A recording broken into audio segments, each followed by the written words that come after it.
Congress seal பண்ணிட்டாங்களா?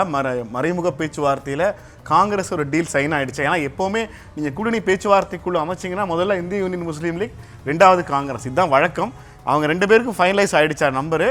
இல்லை Congress வருங்கிறதுக்காக wait பண்ணி இன்னொரு மாநாடு வரையும் வெயிட் பண்ணலாமா? காங்கிரஸ் உடனான பேச்சுவார்த்தை தொடர்ச்சியாக நடைபெற்று வருகிறது.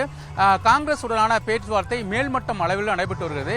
அவர்கள் கூட்டணியை விட்டு வெளியே போவதற்காகவோ, அவர்கள் கூட்டணியை விட்டு இந்த தேர்தலில் நாங்கள் அதிக இடம் தருகிறார்கள் என்று வேறு கட்சிக்கோ நோக்கி அவர்கள் பயணிக்கவில்லை அப்படிங்கிறது தான் தெரியுது நெல்சன். முழுக்க 2026 சட்டமன்ற தேர்தலில் திமுகவோட தான் அவங்க பயணிக்கிறாங்க. இடம்ங்கிறது அவங்க சற்று கூட குறைய கேட்குறாங்கன்னு எதிர்பார்க்கப்படுது.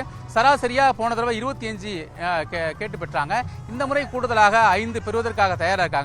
அதுவும் விரைவில் பேச்சுவார்த்தை மூலம் சரியாக இருக்கும் என்று, அதாவது இது பெரிய விஷயம் இல்லை, பேச்சுவார்த்தை மூலம் இது சரியாக அமையும் என்று சொல்றாங்க. அது மட்டுமல்ல, காங்கிரஸ் திமுக விட்டு வெளியேறுவதற்காக அவர்கள் விரும்பவில்லை. திமுகவும் காங்கிரஸை கைவிடுவதாக இல்லை நெல்சன். நான் தொடர்ச்சியாக பார்த்துக்கிட்டு இருக்கோம்.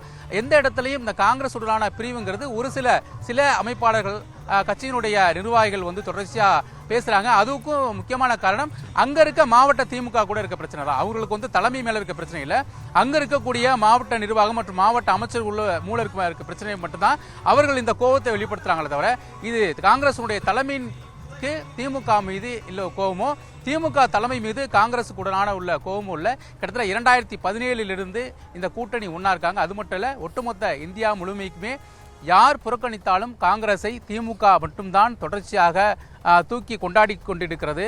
ஒரு கூட்டணி கட்சி ஆட்சியில் 10 தொகுதிகள், பாண்டி உட்பட 10 தொகுதிகள் எம்பியாகவும் 18 எம்எல்ஏக்களையும் கொடுத்த ஒரே மாநிலமாக தமிழ்நாடு தான் இருக்கிறது, கூட்டணி கட்சிகளுடன் சேர்த்து காங்கிரஸுக்கு. எனவே காங்கிரஸ் ஒருபோதும் திமுக விட்டு விழுவதற்கான வாய்ப்பே இல்லை சார்.